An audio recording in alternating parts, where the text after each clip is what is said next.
Hello students, मैं प्रदीप चौधरी और आप लोग प्रदीप चौधरी यूट्यूब चैनल पर पढ़ रहे हैं फिजिक्स।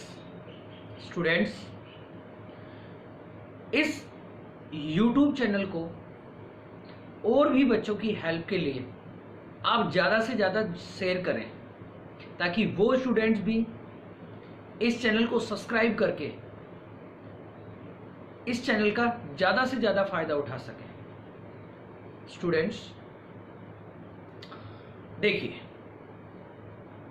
हम लोग विद्युत विभव चैप्टर पढ़ रहे थे। कौन सा चैप्टर पढ़ रहे थे? विद्युत विभव। और विद्युत विभव चैप्टर के अंदर आज हमारा जो टॉपिक है वो हमारा टॉपिक है विद्युत क्षेत्र में विद्युत द्विध्रुव के घूर्णन में कार्य। स्टूडेंट्स, क्या टॉपिक है? विद्युत क्षेत्र में विद्युत द्विध्रुव के घूर्णन में कार्य। यानी कि आज हम एक विद्युत क्षेत्र लेने वाले हैं, उस विद्युत क्षेत्र के अंदर विद्युत द्विध्रुव को रखने वाले हैं और फिर उसको घूर्णन कराने पर जो कार्य आएगा वो ज्ञात करेंगे।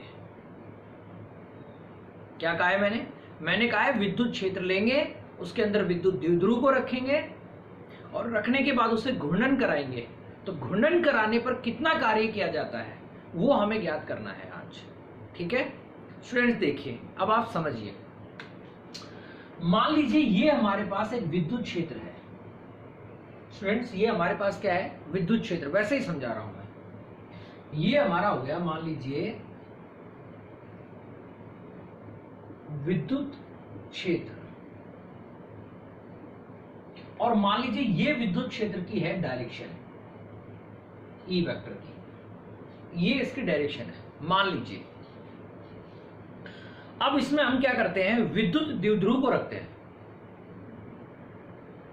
कैसे भी रख दिया हमने विद्युत द्विध्रुव को। मान लीजिए ये विद्युत द्विध्रुव को हमने रख दिया, ये -q और ये +q।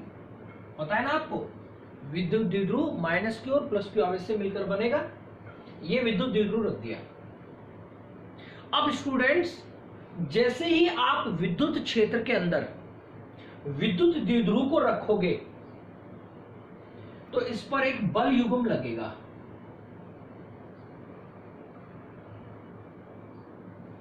मैंने क्या कहा स्टूडेंट्स कि जैसे ही आप विद्युत क्षेत्र में विद्युत द्विध्रुव को रखोगे तो उस विद्युत द्विध्रुव पर क्या लगेगा? बल युग्म लगेगा। बल युग्म का मतलब है बलों का जोड़ा लगेगा। दो बल लगेंगे। क्यों? एक बल तो किस पर लगेगा? -q आवेश पर, और दूसरा बल किस पर लगेगा? +q आवेश पर। क्यों लगेगा? क्योंकि आपको पता है विद्युत क्षेत्र क्या कहता है कि उसके अंदर अगर कोई आप अन्य आवेश लेकर के आओगे तो वो बल का अनुभव जरूर करेगा। यानी इस पर भी बल लगेगा और इस पर भी लगेगा। तो हमारी कहानी क्या हो गई कि हमने एक विद्युत क्षेत्र लिया, उसमें हमने विद्युत द्विध्रुव को रख दिया। अब जैसे ही विद्युत द्विध्रुव को रखेंगे तो उस पर एक बल युग्म लगेगा। अब ये बल युग्म क्या करता है? इस विद्युत द्विध्रुव को घूर्णन कराता है, यानी घुमाता है, जैसे पंखा घूमता है ऐसे। ठीक है, ऐसे घुमाता है, जैसे साइकिल का पहिया घूमता है, ऐसे घुमाता है, घूर्णन कराएगा। अब जाहिर सी घूर्णन किस ओर कराएगा? जिस ओर विद्युत क्षेत्र की दिशा है। अब मान लीजिए ऐसे घूम करके ऐसे आ जाएगा। विद्युत क्षेत्र की डायरेक्शन ऐसे है तो ये भी ऐसे आ गया, ऐसे आ गया। यानी जब विद्युत क्षेत्र की दिशा और विद्युत द्विध्रुव की दिशा एक समान हो जाएगी, जब विद्युत क्षेत्र की दिशा और विद्युत द्विध्रुव की दिशा एक समान हो जाएगी तो ये रुक जाएगा घूर्णन करने से। और वो स्थिति इसकी होगी विद्युत द्विध्रुव की साम्य अवस्था। यानी कि कहानी ये हो गई कि जब आप विद्युत क्षेत्र में विद्युत द्विध्रुव को रखोगे तो इन आवेशों पर बल युग्म लगेगा और बल युग्म की वजह से यह विद्युत द्विध्रुव घूर्णन करेगा और घूर्णन करके ये किस में आएगा? विद्युत क्षेत्र की दिशा में आ जाएगा, और जब विद्युत क्षेत्र की दिशा में आ जाएगा इसका मतलब ये साम्य अवस्था में आ जाएगा। अब स्टूडेंट एक बात बताइए कि विद्युत क्षेत्र में रखने के बाद इस पर जो बल युग्म लगा है वो जैसे तैसे इस विद्युत द्विध्रुव को घुमा करके किसकी दिशा में लेकर के आया है? विद्युत क्षेत्र की दिशा में लेके आया है ना?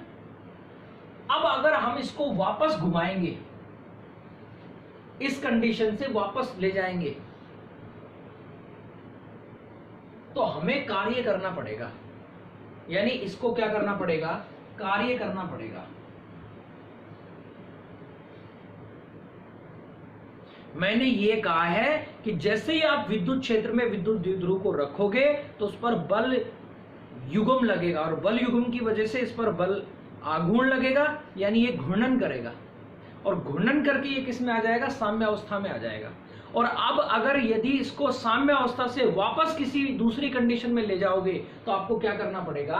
कार्य करना पड़ेगा। ठीक है, अब देखो इसको, ये जो कहानी मैंने समझाई है इसको समझने के लिए मैं एक चीज ले रहा हूं। मान लीजिए पानी बह रहा है, वाटर ऐसे आ रहा है, ठीक है, और आपने किसी फट्टे को ऐसे खड़ा कर दिया। क्या कहा मैंने? ऐसे पानी आ रहा है, ऐसे, और आपने किसी फट्टे को ऐसे खड़ा कर दिया, तो ये इस फट्टे पर क्या होगा? इस फट्टे पर स्टूडेंट्स बल लगेगा, और बल लगते ही क्या होगा? ये जल की दिशा में आ जाएगा, यानी ये ऐसे हो जाएगा। बोलो होगा कि नहीं होगा? अब जल ऐसे बह रहा है तो ये भी ऐसे हो जाएगा, क्योंकि इस पर बल लगा। अब स्टूडेंट इसको वापस अगर इस कंडीशन में आप लेकर के आओगे तो क्या कार्य नहीं करना पड़ेगा? करना पड़ेगा। क्यों करना पड़ेगा? क्योंकि जब ये ऐसे चला जाता है और जल ऐसे बहता रहेगा, आप इसको ऐसे करोगे तो इसको जल के द्वारा इस पर जो बल लग रहा है उसकी वजह से क्या करना पड़ेगा? कार्य करना पड़ेगा। जल की वजह से इस पर जो बल लग रहा है उसकी वजह से उस बल का विरोध करते हुए इसको वापस आना पड़ेगा, तो इसलिए इसको क्या करना पड़ेगा? कार्य करना पड़ेगा।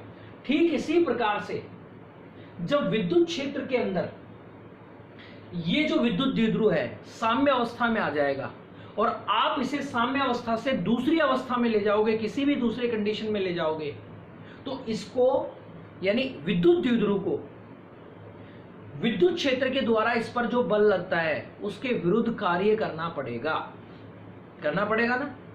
ठीक है, तो अब मैं इस चीज का डायग्राम बनाता हूं और आपको समझाता हूं। ठीक,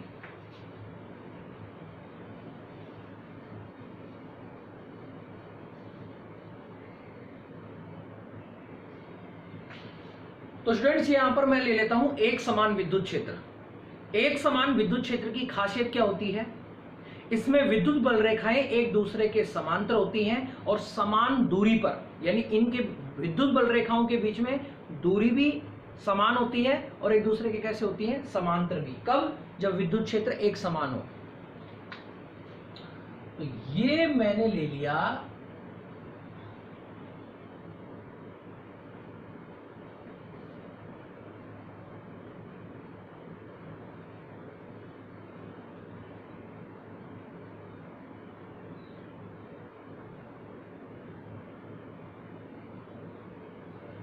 ये, मान लीजिए मेरे पास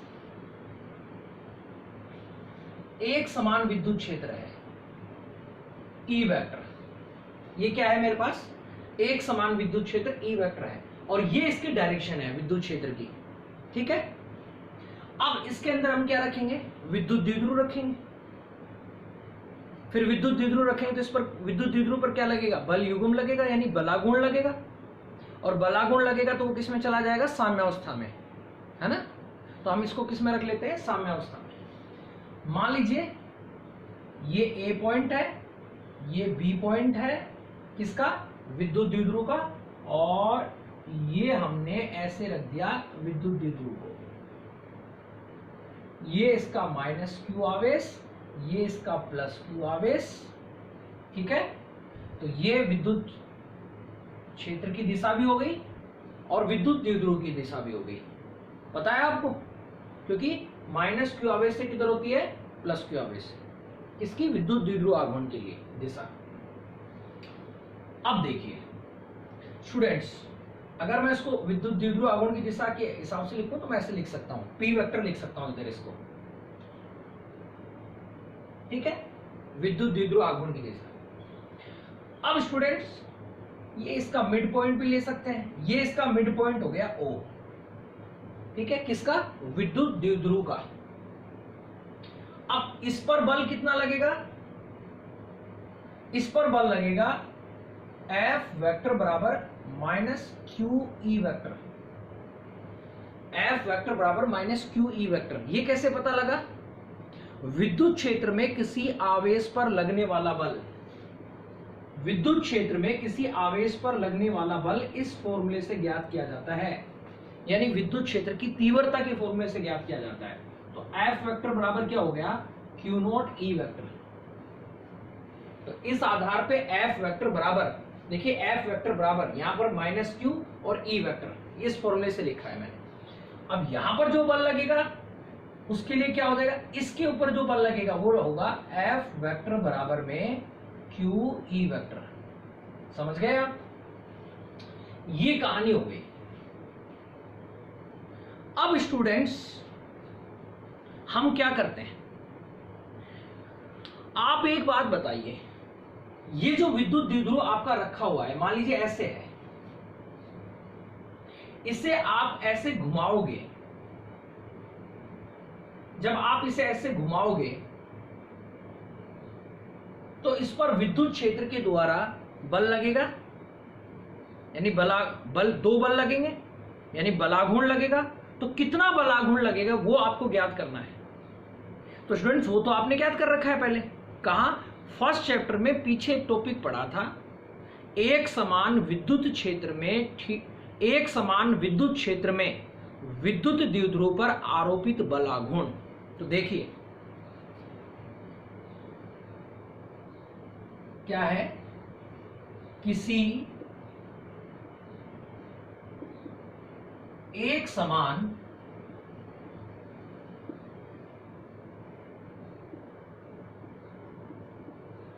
विद्युत क्षेत्र में थीटा कोण पर विद्युत द्विध्रुव पर आरोपित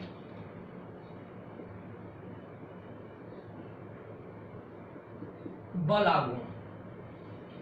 जब आप किसी विद्युत क्षेत्र में विद्युत द्विध्रुव को कितने कोण पर रखेंगे, थीटा कोण पर रखेंगे, यानी किसी भी कोण पर रखेंगे, तो उस पर कितना बलाघूर्ण लगेगा, तो बराबर में पीई साइन थीटा। ये चीज आप पहले ज्ञात कर चुके हैं स्टूडेंट्स। ये बात मैं बाद में बताऊंगा कि आपको बलाघूर्ण क्यों ज्ञात करना पड़ा, या फिर आप समझ सकते हैं क्योंकि हमें कार्य ज्ञात करना था। तो आप कहोगे सर कार्य का तो फॉर्मूला होता है बल गुणा विस्थापन, तो फिर आपने बलाघूर्ण क्यों ज्ञात किया। स्टूडेंट जब रेखीय गति होती है, यानी जब सीधी गति होती है, तो उसमें फॉर्मूला होता है कार्य बराबर बल गुणा विस्थापन। लेकिन जब घूर्णन गति होती है, यानी कोणीय गति होती है, तो कार्य का जो फॉर्मूला है वो कैसे लिखते हैं, बल की जगह लिखते हैं बल आघूर्ण, गुणा विस्थापन की जगह लिखते हैं कोणीय विस्थापन। क्या लिखते हैं, कोणीय विस्थापन। ठीक है। अब स्टूडेंट देखिए हमारा टॉपिक क्या है, हमारा टॉपिक है विद्युत क्षेत्र में विद्युत द्विध्रुव के घूर्णन में कार्य। यानी हमें क्या करना है, विद्युत क्षेत्र लेना है, ले लिया, फिर उसमें विद्युत द्विध्रुव को रखना है, रख दिया, फिर उस विद्युत द्विध्रुव को घूर्णन कराना है, और घूर्णन करा के क्या ज्ञात करना है, कार्य। तो अब हम इसको क्या करेंगे, घूर्णन कराएंगे। ठीक है। तो हम इसको जैसे ये मान लीजिए ऐसे रखा है, उसको थोड़ा सा घूर्णन कराएंगे, यानी डी थीटा विस्थापित करने में किया गया कार्य। जैसे हम कहते हैं ना अल्प विस्थापन में किया गया कार्य, तो यहां पर क्या कहेंगे, अल्प घूर्णन में या अल्प कोणीय विस्थापन में किया गया कार्य।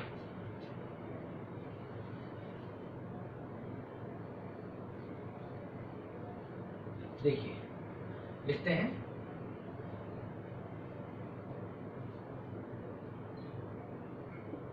अतः डी थीटा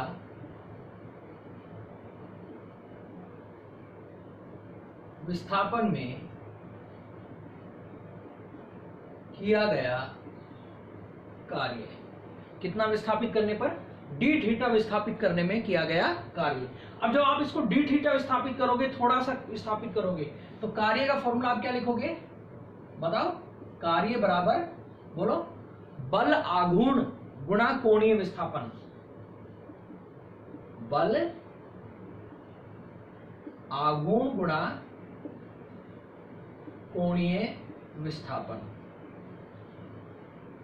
बल आघूर्ण गुणा कोणीय विस्थापन। अब देखो, कार्य क्या हो गया? अल्प विस्थापन के लिए अल्प कार्य, तो बल, बल की जगह क्या लिखोगे? सॉरी, बल नहीं, बल आघूर्ण है ये। कार्य का फॉर्मूला क्या है? बल आघूर्ण। तो बल आघूर्ण कितना है? टो। और कोणीय विस्थापन कितना घुमाया है आपने? अल्प, डी थीटा। समीकरण कितनी हो गई? 2। अतः डी थीटा विस्थापित करने में किया गया कार्य। तो यहां कार्य का फॉर्मूला क्या होगा? कार्य बराबर बल आघूर्ण गुणा कोणीय विस्थापन। तो डी डब्ल्यू बराबर टो डी थीटा। अब समीकरण 2 में हम क्या रखेंगे? टो का मान रखेंगे, यानी बल आघूर्ण का मान रखेंगे। तो क्या कहेंगे? अतः समीकरण 2 में समीकरण 1 का मान रखने पर, जब समीकरण 2 में समीकरण 1 का मान रखोगे तो क्या है भाई? डी डब्ल्यू बराबर में टो की जगह आप क्या रखोगे? यानी बल आघूर्ण की जगह क्या रखोगे? Pi sine theta. Pi sine theta. और आगे क्या है? D theta. और ये समीकरण कितनी हो गई? 3। अब स्टूडेंट्स एक बात बताइए, क्या आपने कार्य पूरा ज्ञात कर लिया? नहीं, आपने अल्प विस्थापन के लिए कार्य ज्ञात किया है, यानी इस विद्युत द्विध्रुव को थोड़ा सा घुमाने पर किया गया कार्य ज्ञात किया है आपने। तो अब क्या करें? थीटा विस्थापित यानी पूरा घुमाएं। अब इसे हम जितना घुमाना चाहते हैं उतना घुमाएंगे। देखिए, मान लीजिए थीटा यहां ले आए, ठीक है? कहां से? यहां से ऐसे ले आए। तो मान लीजिए ये ए बी स्थिति है और हम इसको ऐसे ले आए यहां, ठीक है? यहां ऐसे घुमा लाए। तो इतना जब हमने इसको घुमाया तब किया गया कार्य, है ना? तो क्या कहेंगे? अतः 0 डिग्री से थीटा नॉट तक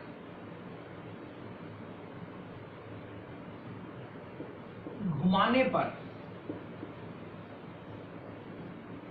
किया गया कार्य। स्टूडेंट्स, मैं बुक की वजह से लिख रहा हूं यहां पर थीटा नॉट, वरना आप ये भी लिख सकते हैं अतः 0 डिग्री से थीटा कोण तक घुमाने में किया गया कार्य। ठीक है? तो हम क्या करेंगे? देखिए, ये जो समीकरण 2 है इसका हम समाकलन कर देंगे।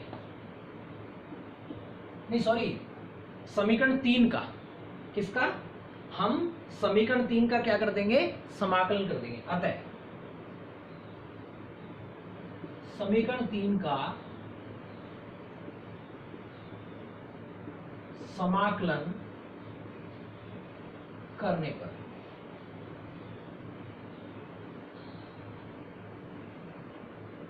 तो देखो क्या है?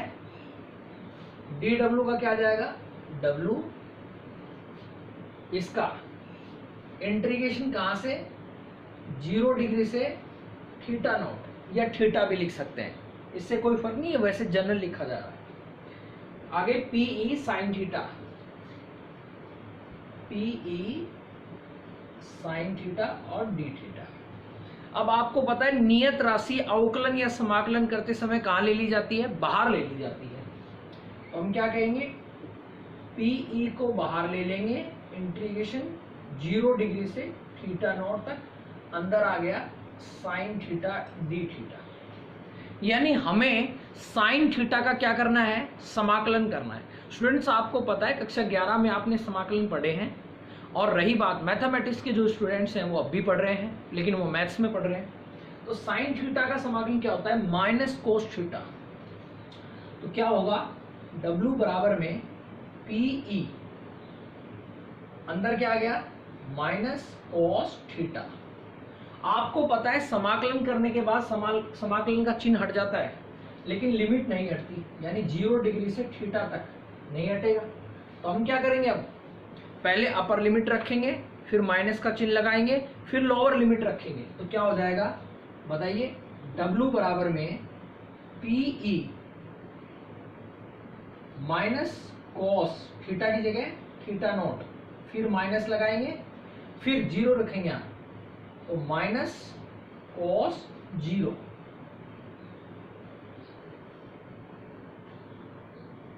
थोड़ा मैं सही से लिख देता हूं इसको, यानी W बराबर में बताइए PE माइनस कॉस थीटा की जगह थीटा नॉट, फिर माइनस लगाएंगे क्योंकि पहले अपर लिमिट, फिर माइनस का चिन्ह और फिर लोअर लिमिट, यानी ये क्या है, माइनस कॉस थीटा की जगह 0 डिग्री।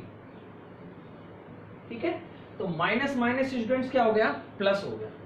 तो हम क्या लिखेंगे इसे, W बराबर में PE बताइए minus cos theta naught minus minus plus cos 0 degree. अब एक बात बताइए, प्लस की संख्या क्या आनी चाहिए, आगे, और माइनस की कहां, पीछे। तो हम इसे कैसे लिख सकते हैं, W बराबर में PE बोलिए cos 0 degree minus cos theta या थीटा नॉट, वो एक ही बात है।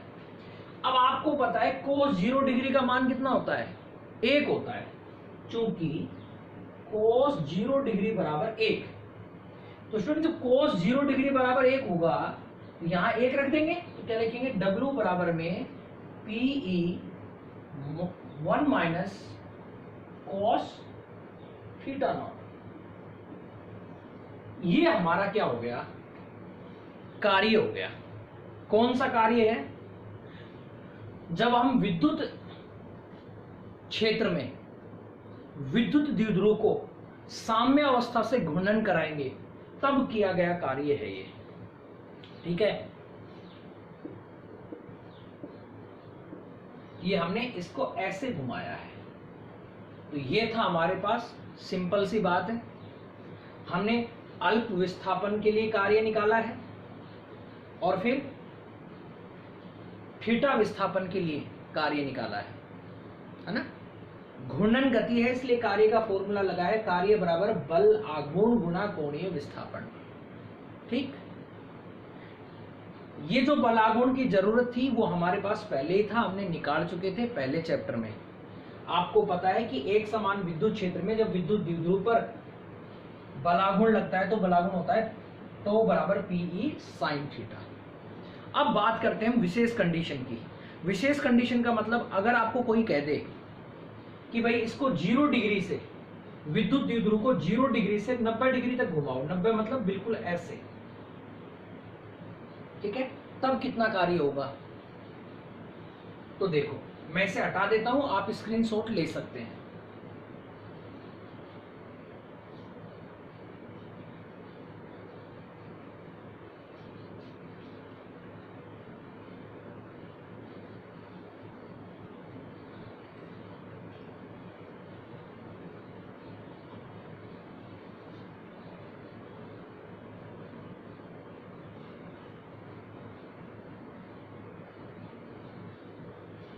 अब क्या है,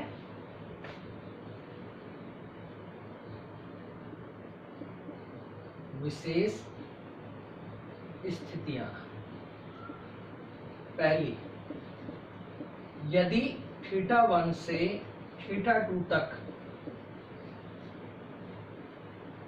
घूर्णन करें, यानी आप विद्युत द्विध्रुव को कहां से, पहले कोण से दूसरे कोण तक घुमाएं, तो कार्य क्या होगा, PE cos θ1 माइनस cos θ2। ये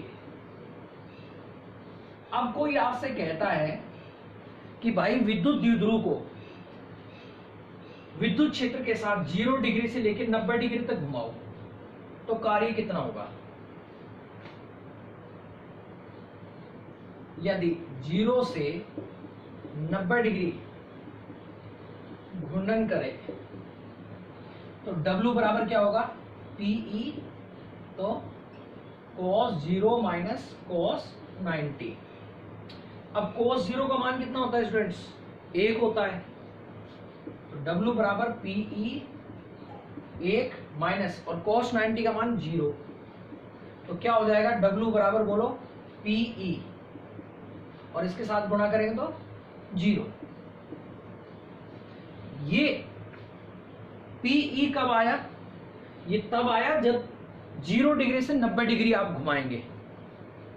मान लीजिए तीसरे केस की हम बात करते हैं, हम इसे 0 डिग्री से 180 डिग्री घुमाते हैं, यानी ऐसे था हमारे पास और इसे घुमाते घुमाते घुमाते घुमाते 90 डिग्री हो गया और फिर ऐसे बिल्कुल उल्टा कर दें, यानी विद्युत क्षेत्र के विपरीत दिशा में ले आए, तो कार्य क्या होगा? यदि 0 डिग्री से 180 डिग्री घूर्णन करें तो W बराबर क्या होगा भाई?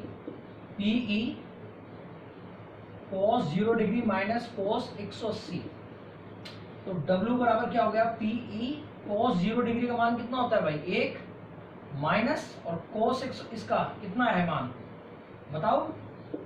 cos 180 का -1, तो माइनस माइनस प्लस, तो W बराबर क्या हो गया? PE 1 प्लस 1 कितना हो गया? 2, तो W बराबर क्या होगा? 2PE।